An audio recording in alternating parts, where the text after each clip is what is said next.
오늘의 본문 이 마태복음 13장에는 예수님께서 천국을 비유로 가르쳐 주신 7가지 이야기가 담겨 있습니다. 첫 번째는 씨 뿌리는 자의 비유, 두 번째는 가라지, 세 번째는 겨자씨, 네 번째는 누룩, 그리고 오늘 본문부터 나오는 이 5번째 감추인 보화의 비유, 또 6번째 값진 진주의 비유, 7번째 그물의 비유입니다. 예수님은 늘 비유를 통해서 말씀하셨습니다. 우리가 이 말씀을 깨닫고 은혜로 알아가는 시간 되기를 소망합니다. 본문 44절을 보면 천국에 대한 이야기가 나옵니다. 이 천국의 비밀은 하나님의 은혜로 깨닫는 사람들에게 주어지는 것입니다. 하나님의 말씀을 듣고 깨닫고 믿음의 결실을 맺는 사람이 천국의 비밀을 알 수 있습니다. 그러므로 이 세상에는 땅을 디디며 살지만 천국의 비밀을 아는 하늘을 바라보는 하늘나라의 백성들이 살아가고 있습니다. 또 반대로 세상에는 이 악한 자의 자녀, 세상 권세를 따르는 자들도 있습니다. 이들이 세상에서 공존하고 있는 것입니다. 하나님께서는 이 세상 권세의 자들을 뽑아버리지 않으시고 그냥 두셨다가 이 세상 끝날에 악한 자의 자녀들 또 가라지를 거두어 불에 사르신다고 합니다.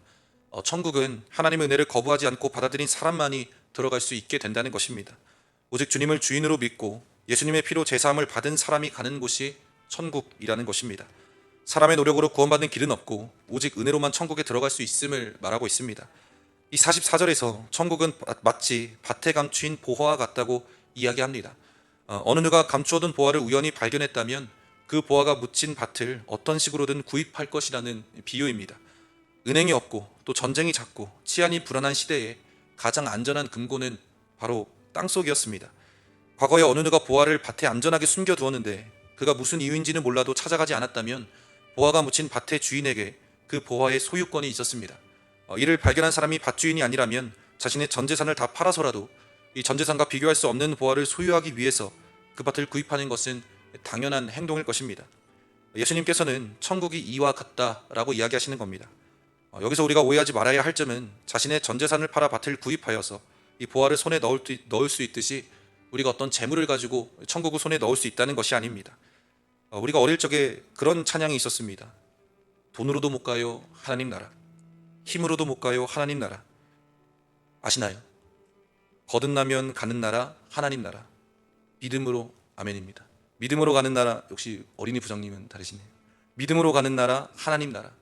가사가 참 아멘입니다. 천국은 사람의 노력과 돈으로 갈 수 있는 곳이 아니죠. 오직 하나님의 은혜로 갈 수 있다는 것입니다. 이러한 천국의 비유는 마치 제자들이 예수님을 만난 후에 자신의 모든 것을 버리고 예수님을 따랐던 것처럼 예수님을 만났다면 구원자이신 예수님을 따르기 위해서 자신의 모든 것을 버리는 것과 같다 비유하고 계신 겁니다. 바라는 것은 저와 여러분이 이 천국의 비밀을 깨닫고 알아가는 사람 되기를 소망합니다.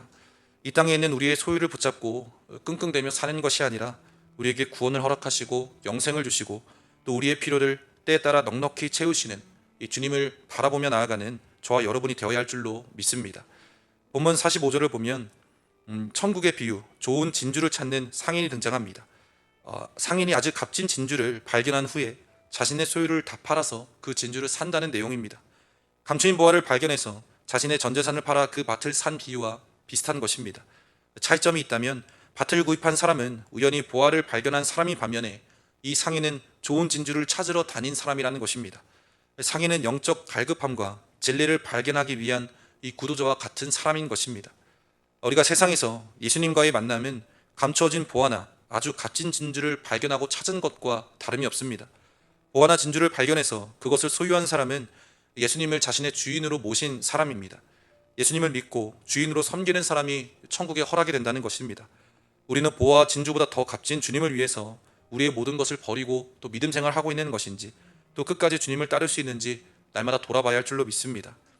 본문 47절과 또 45절까지의 내용을 보면 이 그물의 비유가 등장합니다. 천국에 관한 7번째 비유는 각종 물고기를 모는 그물과 같다고 이야기하십니다. 그물을 몬다라는 것은 두 척의 배가 촘촘한 그물을 양쪽으로 몰아가며 물고기를 잡는 것을 말하는 것입니다.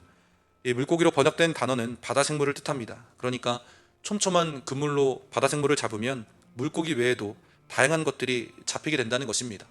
갑각류도 잡힐 수 있고 연체류도 잡힐 수 있습니다. 이 천국은 다양한 종의 바다 생물들을 잡는 그물이라고 하지만 이 강조점은 그 다음 구절입니다.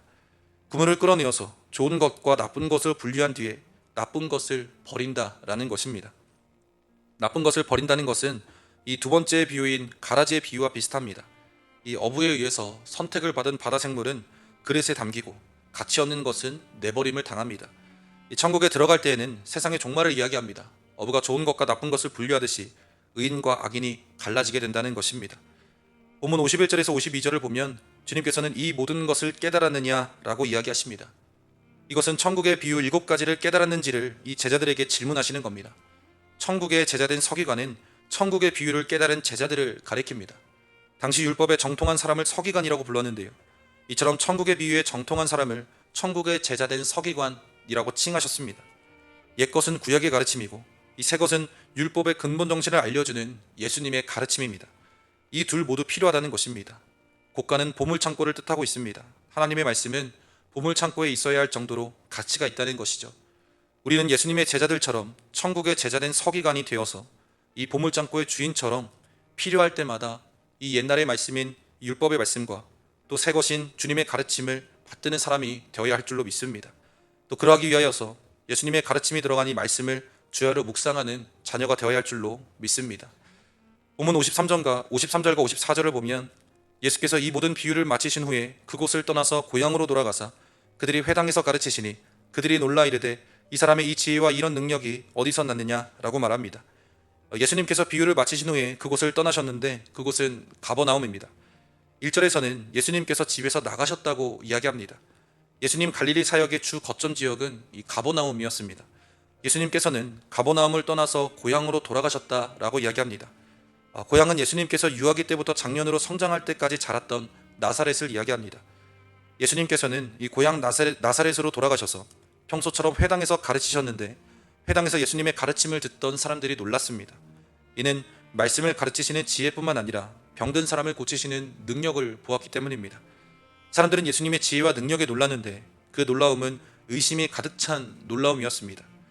본문 55절과 56절을 보면 그 목수의 아들이 아니냐라고 말합니다. 목수에 정관사 그가 붙어 있습니다.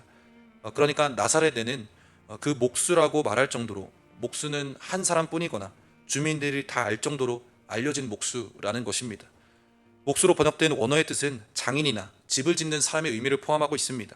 그래서 당시에 이 진흙집을 짓는 일도 했을 것입니다. 이 나사렛 주민들이 집을 수리할 때마다 그 목수에게 부탁했을 것입니다. 그래서 신분이 높지 않은 유명인사였을 것입니다. 사람들은 예수님의 어머니와 또 이름과 형제 4명의 이름을 함께 언급합니다. 예수님의 여동생들도 나사렛에서 결혼해서 살았습니다. 그러니까 주민들은 그 목수의 직업을 이어받는 이들을 알고 있었고 그 집의 아들 예수를 아는데 도무지 그의 지혜와 능력을 인정할 수가 없을 정도로 의심을 하고 놀랐다라는 것입니다. 57절과 58절을 보면 그래서 예수님을 배척합니다. 예수를 배척한지라 예수께서 그들에게 말씀하시되 선지자가 자기 고향과 자기 집 위에서는 존경을 받지 않음이 없느니라 하시고 그들이 믿지 않음으로 말미암아 거기서 많은 능력을 행하지 아니하시니라 라고 말합니다.